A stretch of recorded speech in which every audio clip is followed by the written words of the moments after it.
गांव के किनारे एक घना जंगल था जिसमें लोग जाने से डरते थे। इस जंगल के बारे में बहुत सी कहानियां मशहूर थीं। वह चुड़ैल आधी रात को आग में बैठकर अपने काले जादू का प्रयोग करती थी और जो भी उसे देख लेता उसका अंत भयानक होता था। हाँ भाई, तुमने सही कहा, मैं भी उस चुड़ैल के बारे में सुना है। वो आग में बैठकर अपना जादू टोना करती थी। एक रात गांव का ही एक साहसी युवक अर्जुन, जिसने इन कहानियों पर विश्वास नहीं किया, जंगल में जाने का निर्णय कर बैठा। ये सब सिर्फ गांव वालों का वहम है और मैं इन अंधविश्वासों से बाहर निकलना चाहता हूँ। दोस्तों ने बहुत समझाया पर उसने किसी की नहीं मानी। आधी रात को अर्जुन जंगल की ओर चल पड़ा। चारों ओर सन्नाटा था और हवा में एक अजीब सी ठंडक थी।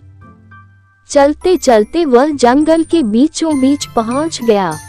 तभी उसने दूर एक हल्की सी रोशनी देखी।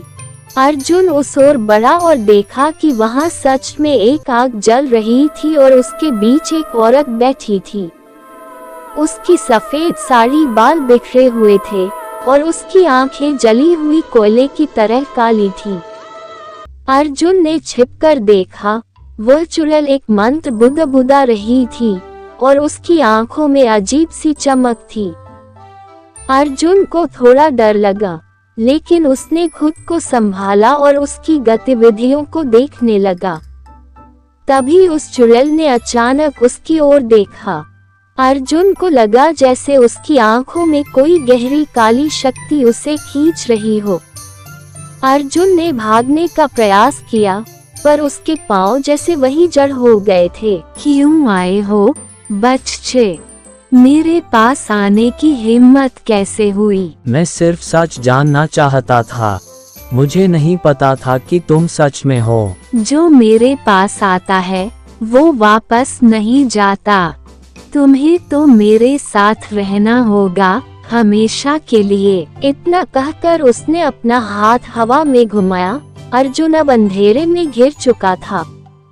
उसे चारों ओर से अजीब सी आवाजें सुनाई देने लगीं। उसके पांव जैसे बंध से गए थे और उसके पास भागने का कोई रास्ता नहीं था। तभी चुड़ैल ने उसे अपनी ओर खींचना शुरू किया। अर्जुन को ऐसा महसूस हुआ जैसे कोई अदृश्य शक्ति उसे आग में घसीट रही हो। अर्जुन ने अपनी पूरी ताकत लगाई और एक जोरदार चीख मारी। उसकी आवाज जंगल में गूंज उठी। तभी जंगल के दूसरे किनारे से एक साधु आ गया। उसने अपने हाथ में रखी कुल्हाड़ी उठाया और चुड़ैल की ओर फेंका।